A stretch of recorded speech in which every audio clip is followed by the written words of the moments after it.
فہد کا تعلق غریب گھرانے سے تھا۔ وہ ایک سرد علاقے میں رہتا تھا اور پیدل اسکول جاتا تھا۔ اسکول میں 2 دن پہلے ہی نئی ٹیچر آئی تھی۔ یہ والی ٹیچر تو بہت سخت ہے، چھوٹی سی بات پہ سزا دے دیتی ہیں۔ ہاں، مجھے تو ان سے بہت ڈر لگتا ہے۔ ایک دن بعد وہ اسکول جانے کے لیے نکلتا ہے تو برف باری شروع ہو جاتی ہے۔ پھر وہ انتظار کرتا ہے۔ جب وہ اسکول پہنچتا ہے تو دیر ہو چکی ہوتی ہے۔ فہد، تم اتنی دیر سے کیوں آئے ہو؟ تمہیں نہیں پتا اسکول آنے کا کیا وقت ہے؟ ٹیچر، دراصل موسم اتنا خراب تھا اور میں پیدل آتا ہوں، اس لیے دیر ہو گئی۔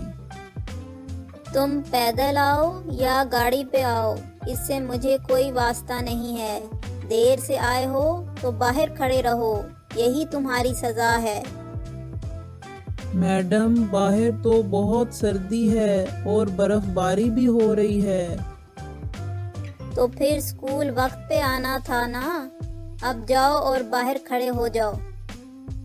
فہد گھر واپس جانے کا فیصلہ کرتا ہے کیونکہ اس کو اندازہ تھا کہ ٹیچر اس کو سارا دن باہر کھڑا رکھے گی۔ راستے میں اس کو ایک بوڑھی عورت ملتی ہے۔ بیٹا، تم ابھی تک اسکول نہیں گئے؟ میں اسکول تو گیا تھا، لیکن اب میں گھر واپس جا رہا ہوں۔ کیا اسکول سے جلدی چھٹی ہو گئی ہے؟ نہیں، جلدی چھٹی نہیں ہوئی۔ میں دیر سے گیا تھا تو ٹیچر نے مجھے کلاس میں نہیں بیٹھنے دیا۔ پھر وہ گھر چلا جاتا ہے۔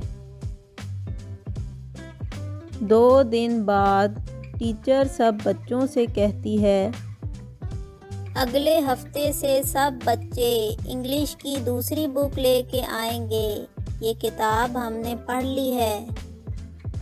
فہد دکان پہ جاتا ہے اور کتاب کا پتہ کرتا ہے۔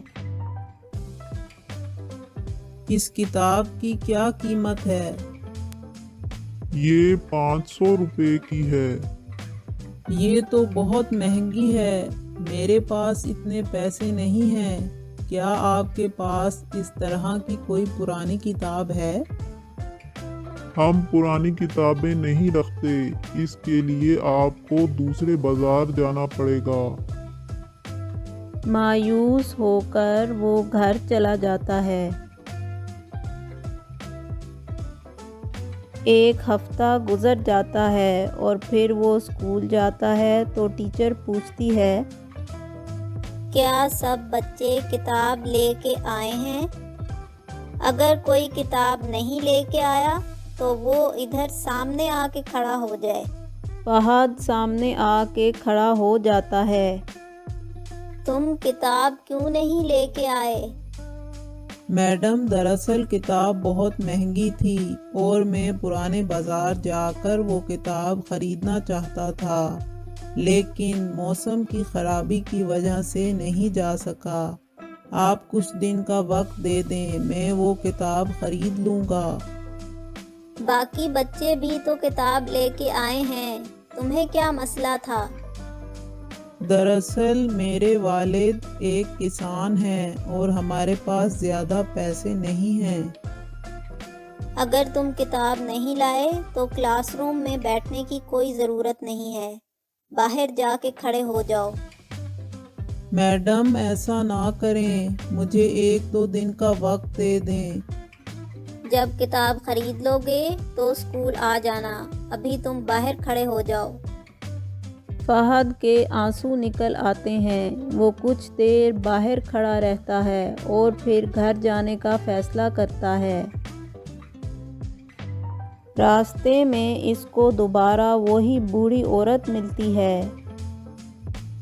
بیٹا، آج تم پھر اسکول نہیں گئے؟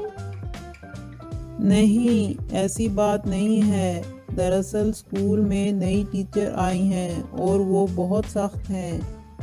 تو تم گھر سے جلدی نکلا کرو تاکہ وقت پہ اسکول پہنچ جاؤ۔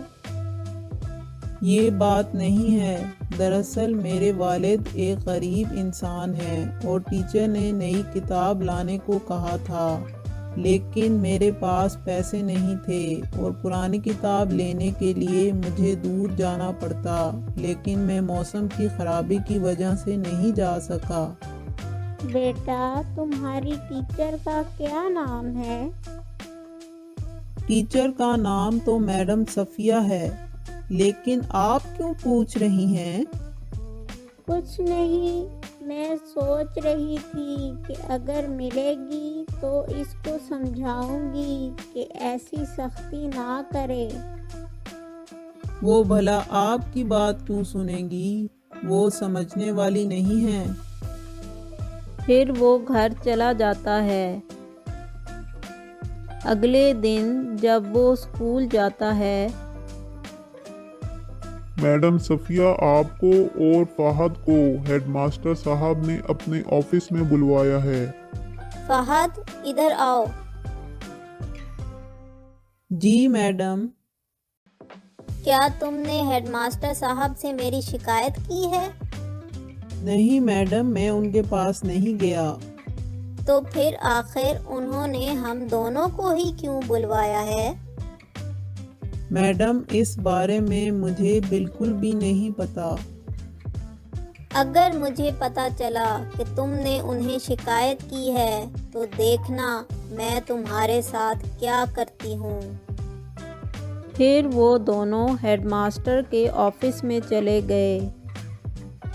لگتا ہے فہد کی تو شامت آ گئی، میڈم اس کو اب نہیں چھوڑیں گی۔ ہاں بالکل، اگر اس نے ہیڈ ماسٹر صاحب کو شکایت کی بھی ہے تو وہ پہلے ٹیچر کی بات سنیں گے، اس کی بات پہ کوئی یقین نہیں کرے گا۔ جب وہ ہیڈ ماسٹر کے آفس میں داخل ہوتے ہیں تو فہد دیکھ کر حیران رہ جاتا ہے کہ وہاں پہ وہ بوڑھی عورت بھی بیٹھی ہوئی تھی۔ ہیڈ ماسٹر ٹیچر صفیہ کو نوکری سے نکالنے کا کہتے ہیں۔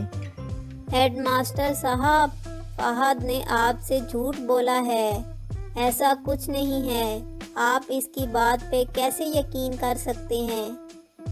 لیکن فہد نے تو مجھ سے کچھ بھی نہیں کہا۔ تو پھر آپ مجھے نوکری سے کیوں نکال رہے ہیں؟ یہ جو خاتون بیٹھی ہیں یہ میری والدہ ہیں اور انہوں نے خود اپنی آنکھوں سے دیکھا ہے کہ آپ نے فہد پہ کیسے ظلم کیا، اور اس کے بعد مجھے کسی اور کی تصدیق کی ضرورت نہیں ہے۔ ٹیچر معافی مانگ لیتی ہے اور آئندہ سے نرم رویہ رکھنے کا وعدہ کرتی ہے۔ اس کے بعد فہد خوشی خوشی اسکول جایا کرتا تھا۔